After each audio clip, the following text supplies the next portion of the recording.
Earthquakes of this magnitude occur perhaps every 4 or 5 years. I think a further important point about this earthquake is that it occurred at a relatively shallow depth, at a depth of about 17 kilometers. It sounds quite deep, but that means that the energy that's released by the earthquake will be felt quite close to the surface with much greater intensity than it was deeper in the crust. So there have been a large number of aftershocks immediately after this earthquake. In fact, about half an hour after the first earthquake, second one very close by on similar size, obviously very worrying for the people in the since the main earthquake, there's been about 15, 16 earthquakes over a distance of about 100 to 200 kilometers along a big fault line, which was this earthquake, and those have been of magnitude 4 or 5, and in a situation like this, the aftershocks can continue several days, several weeks, maybe memikirkan rasa itu earthquakes for some time.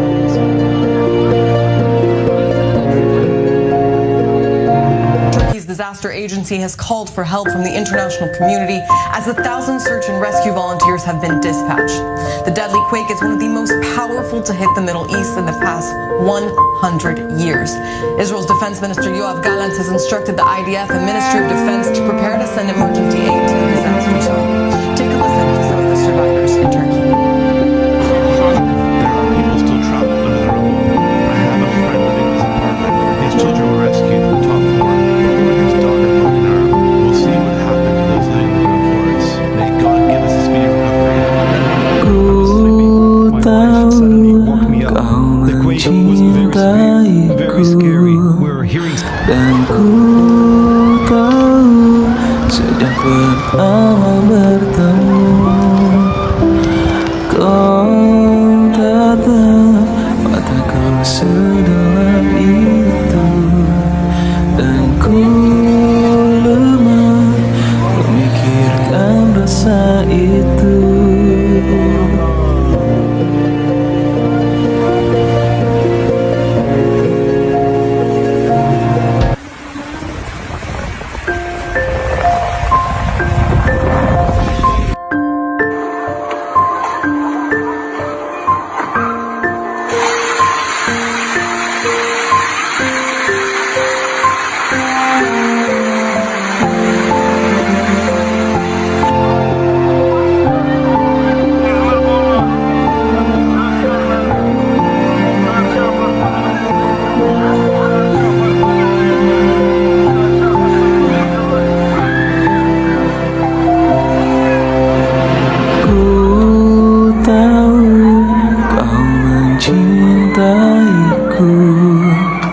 Dan ku tahu sejak pertama bertemu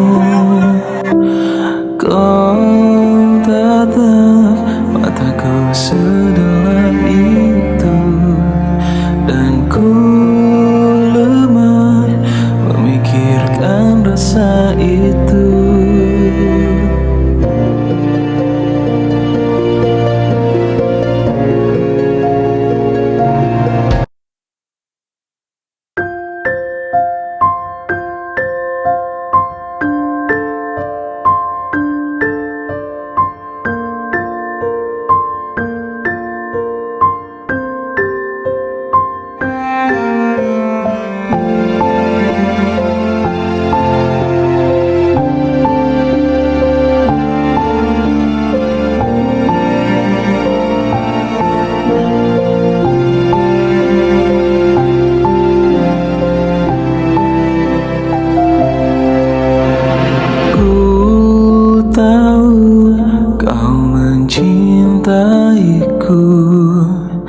Dan ku tahu sejak pertama bertemu kau tatap mataku sedalam itu, dan ku